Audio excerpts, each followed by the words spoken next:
It's now my deep pleasure and honor to introduce the President of the European Commission, Ursula von der Leyen. Madam President, you have been a friend and a regular participant of our meetings since, I would say, quite some time. And I remember still very vividly when you joined us 5 years ago at the beginning of your first mandate. And nobody knew at that time what great challenges you would have to face. A pandemic, a war, but nevertheless, you were able to give Europe, in addition to managing those crises well, to give Europe new visions, a vision of a digital Europe, the Green Deal, to mention only a few. And now you are standing at the beginning of your second mandate. And again, Europe is faced with tremendous challenges. I would say the next 5 years will be crucial. Either we come out as a very reinforced Europe, which is still the second largest global economy. And if I look at population, I think we are number 3. I'm sure that under your leadership, Europe will be not marginalized. What could happen? But Europe will be strengthened during your second mandate. And for this reason, you can imagine how much we are looking forward to your speech. Welcome, Ursula.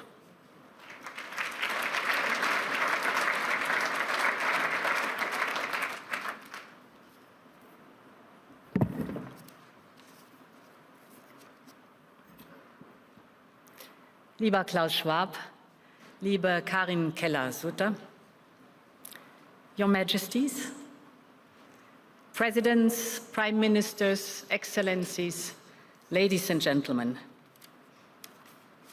The first quarter of the century has come to an end, and it has brought about a sea change in global affairs. This century started with great expectations. 25 years ago, the era of hyperglobalization was nearing its peak.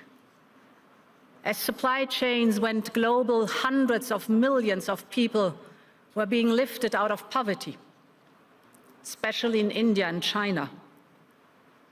In America, the dot-com boom was at its height, symbolizing the optimism of a connected global world, in which technology was seen as an unambiguous force for prosperity and peace. With Russia making the G7, G8, democracy was ascendant across the world. You might recall that some even said it was the end of history. In our European Union, our single currency, the euro, was about to bring our people and economies much closer together. The global economy reaped the dividends.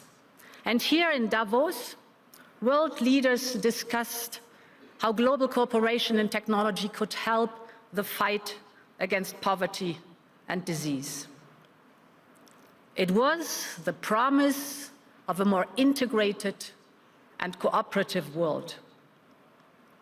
25 years on, has this promise been fulfilled? Well, the world today is still nearly as connected as ever, but it has also started fracturing along new lines. On the one hand, since the year 2000, the volume of global trade has doubled, although trade within regional blocs is now expanding faster than trade between them. It is common that a chip is designed in the United States, built in Taiwan with European machines, packaged in Southeast Asia, and assembled in China. On the other hand, last year alone, global trade barriers have tripled in value. International trade institutions have often struggled to address the challenges posed by the rise of non-market economies that compete at a different set of rules. Innovation continues to flourish with advances in AI, quantum computing, and clean energy, poised to change our way of life and work. But technology controls have also quadrupled in recent decades. Our supply chain dependencies are at times weaponized, as shown by Russia's energy blackmail, or exposed as brittle when global shocks, such as the pandemic, emerge without warning. And the very interconnectors that bring us together, like undersea data cable, have become targets from the Baltic Sea to the Taiwan Strait. The cooperative world order we imagined 25 years ago has not turned into reality. Instead, we have entered a new era of harsh geostrategic competition. The world's major economies are vying for access to raw materials, new technologies, and global trade routes. From AI to clean tech, from quantum to space, from the Arctic to the South China Sea, the race is on. As this competition intensifies, we will likely continue to see frequent use of economic tools, such as sanctions, export controls, and tariffs, that are intended to safeguard economic and national security. But it is important that we balance the imperative to safeguard our security against our opportunity to innovate and enhance our prosperity. In this spirit, we will need to work together to avoid a global race to the bottom, because it is in no one's interest to break the bonds of the global economy.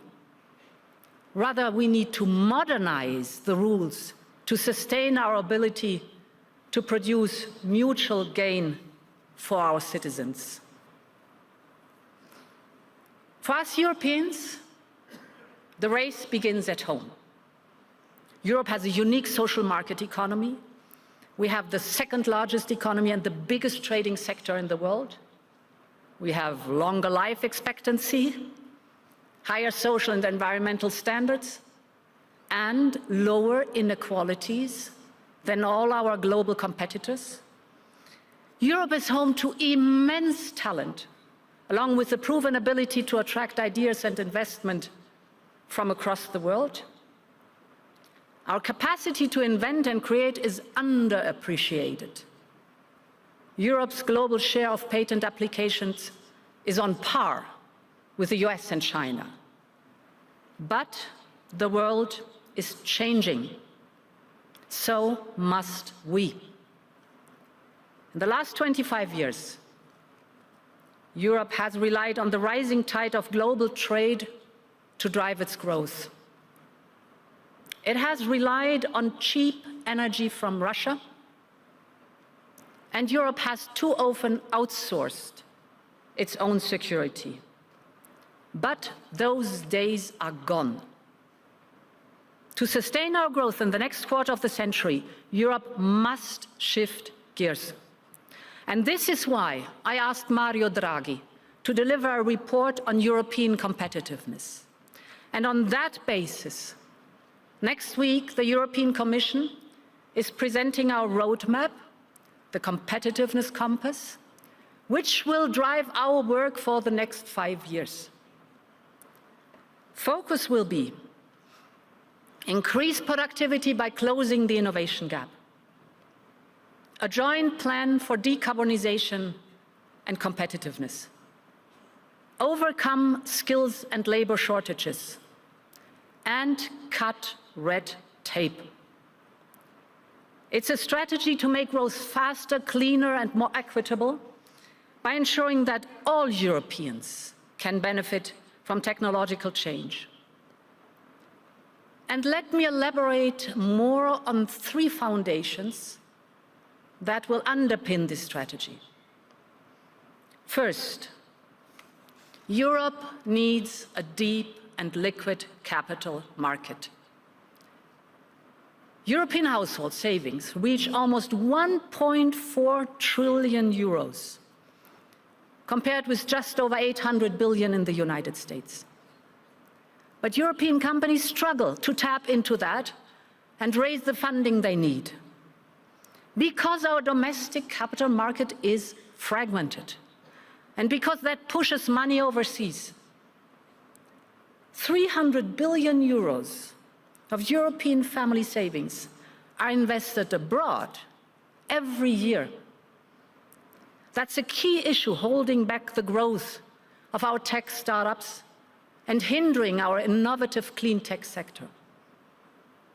We do not lack capital.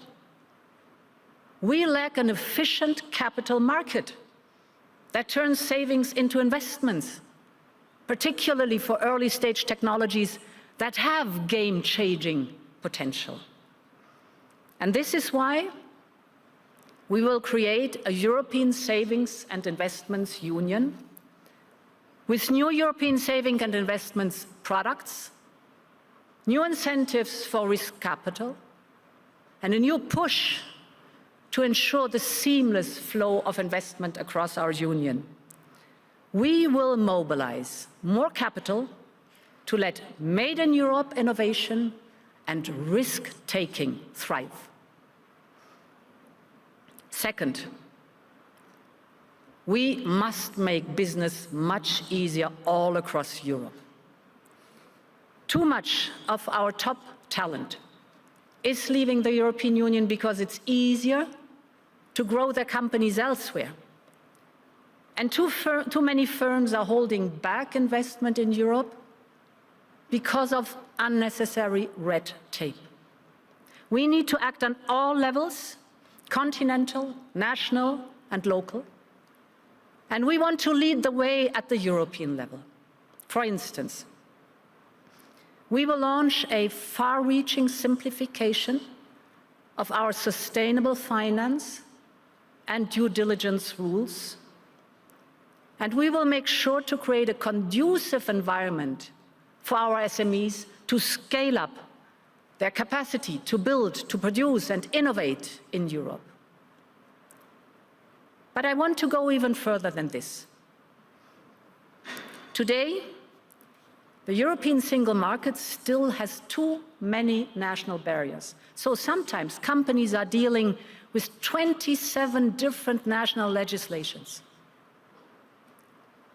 We will offer instead to innovative companies to operate all across our European Union under one single set of rules. We call it the 28th regime. Corporate law, insolvency, labor law, taxation, one single and simple framework across our union. This will help bring down the most common barriers to scaling up all across Europe, because continental scale is our greatest asset in a world of giants. The third foundation is energy. Before the start of Putin's war, Europe got 45% of its gas supplies and 50% of its coal imports from Russia.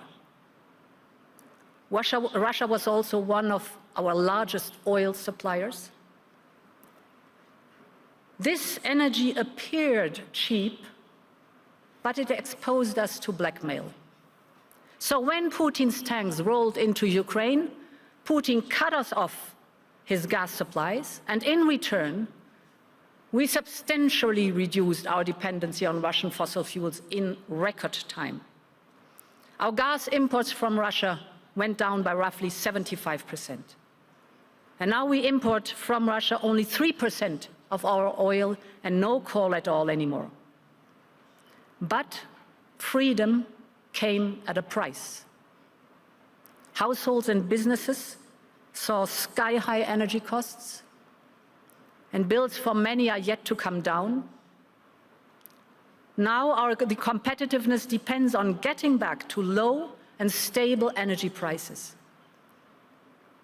Clean energy is the midterm answer because it is cheap, it creates good jobs here in the European Union, and it strengthens our energy independence. Already today, Europe generates more electricity from wind and solar than from all fossil fuels combined. But we still have lots of work to do to feed through these benefits to companies and people. Not only must we continue to diversify our energy supplies and expand clean sources of generation from renewables, and in some countries also from nuclear, we will have to invest in next-generation clean energy technologies, like fusion, enhanced geothermal, and solid-state batteries. We must also mobilize more private capital to modernize our electricity grids and storage infrastructure. We must remove the remaining barriers to our energy union, and we must better connect our clean and low-carbon energy systems. All of this will be part of a new plan that we will present in February. It is time to complete our energy union so that clean power can run freely across our continent and bring prices down for all Europeans. Ladies and gentlemen, this is our plan.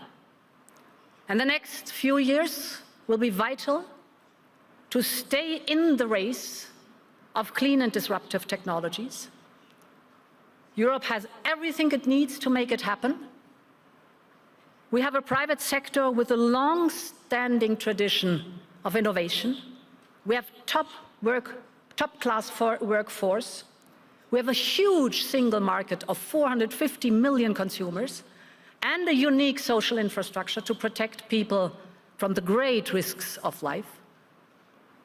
We have credible and independent institutions, transparent governance, and an unshakable commitment to the rule of law. It is thanks to all of this that in the last 5 years, Europe has weathered the fiercest storm in our economic history, and we overcame an unprecedented energy crisis. We did this together, and we can do it again. And we have the political will, because when Europe is united, it gets things done. Ladies and gentlemen, the coming years will be vital, well beyond Europe. All continents will have to speed up the transition towards net zero and deal with the growing burden of climate change.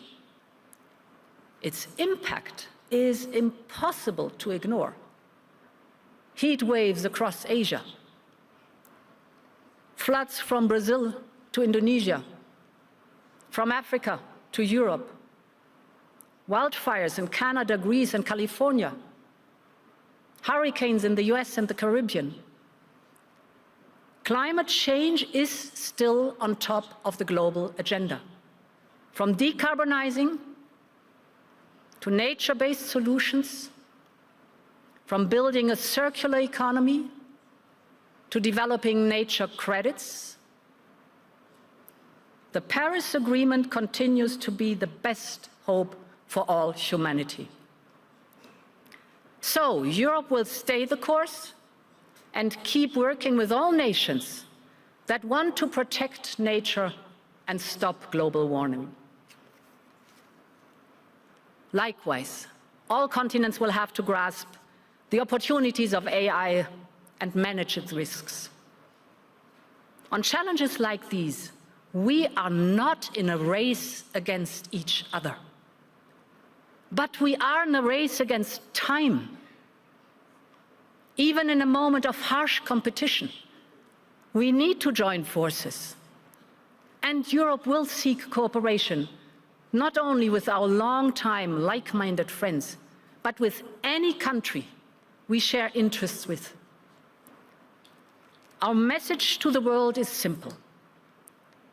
If there are mutual benefits in sight, we are ready to engage with you.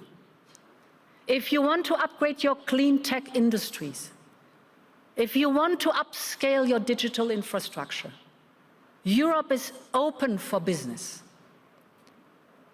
And as great power competition intensifies, I see a growing appetite across the world to engage more closely with us. In the last 2 months, we concluded new partnerships with Switzerland, Mercosur, and Mexico.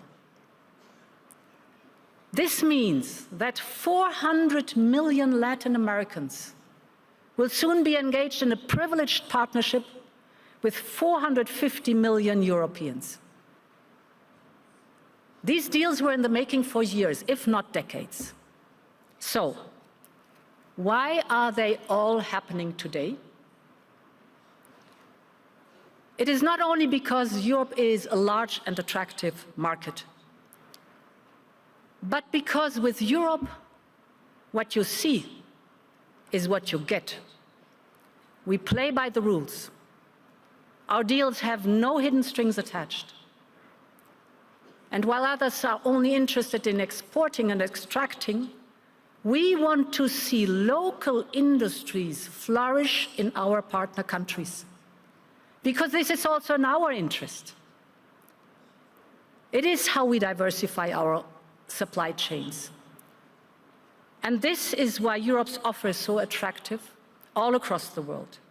From our neighbors in Africa who are working with us to develop local clean tech value chains and clean fuels, to the vast Asia-Pacific region. Hence, the first trip of my new Commission will be to India. Together with Prime Minister Modi, we want to upgrade the strategic partnership with the largest country and democracy in the world.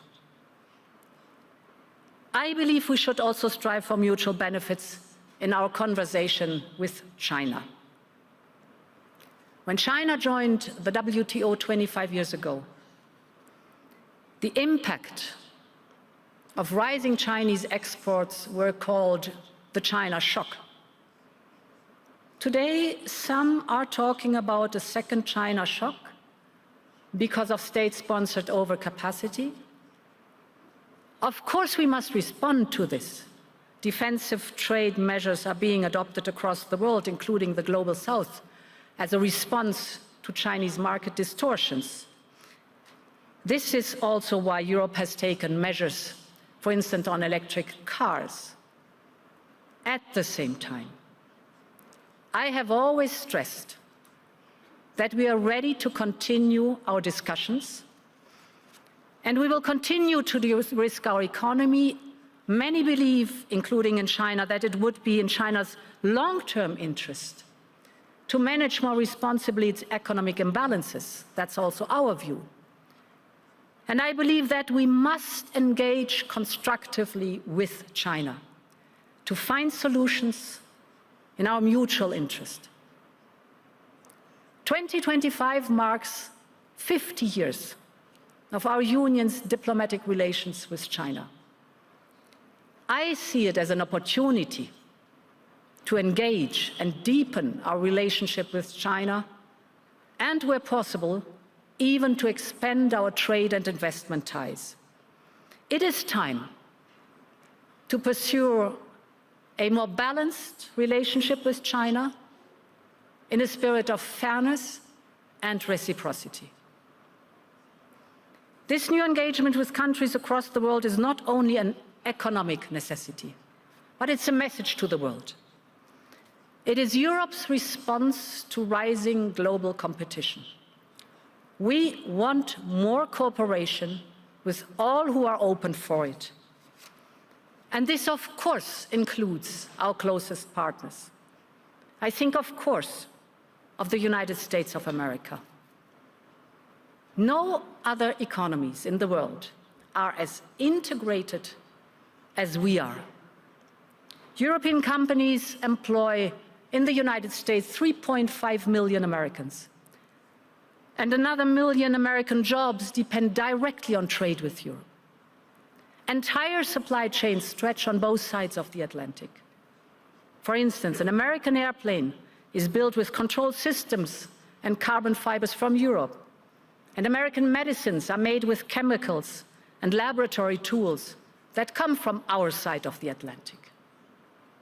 At the same time, Europe imports twice as many digital services from the United States as we do from the entire Asia Pacific.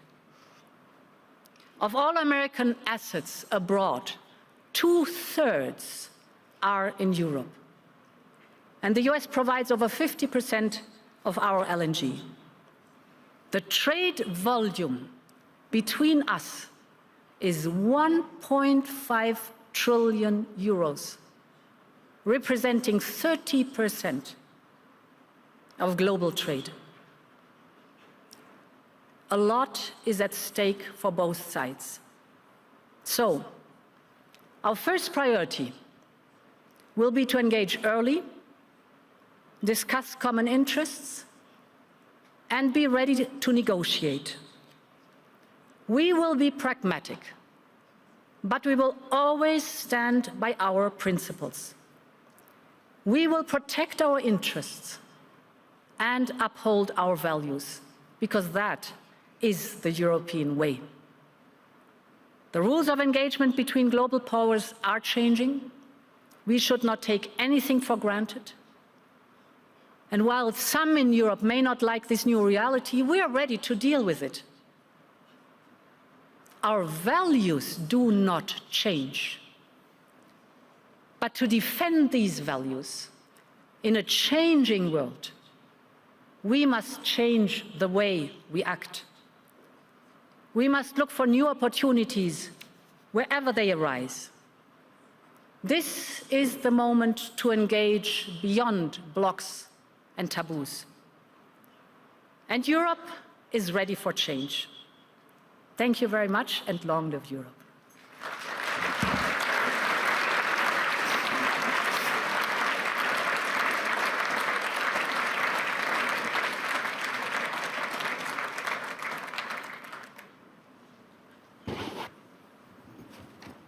Thank you very much, Madam President. This was really a demonstration of what I called constructive optimism.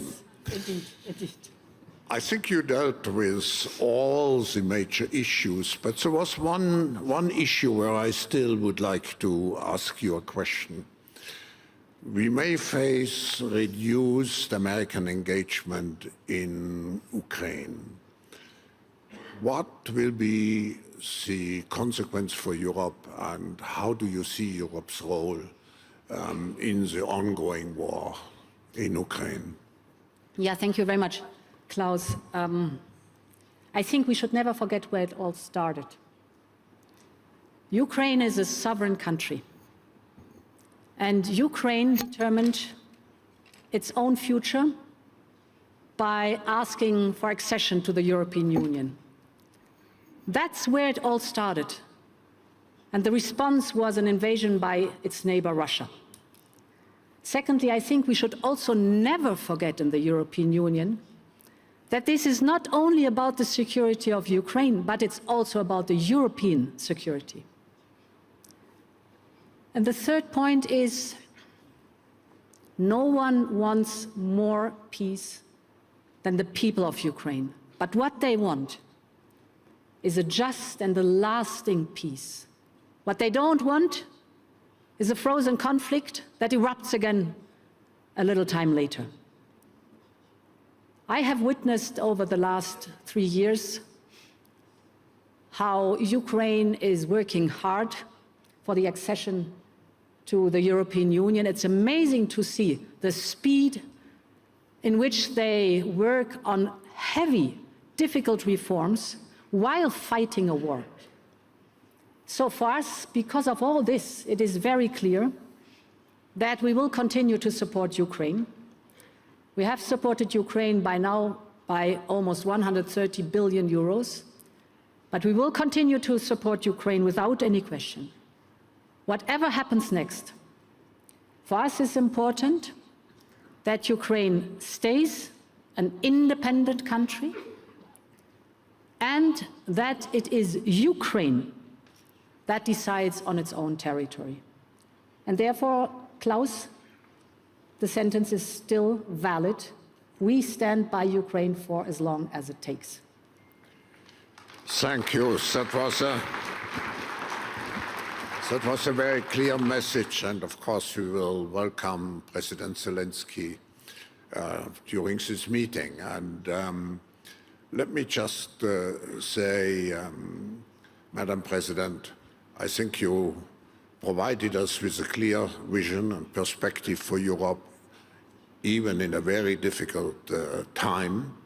But we can look to the future of Europe with, I would repeat, with constructive and pragmatic optimism. Thank you for what you are doing, and we wish you, on behalf of all the audience, we wish you all the best for the mandate for the next 5 years to come.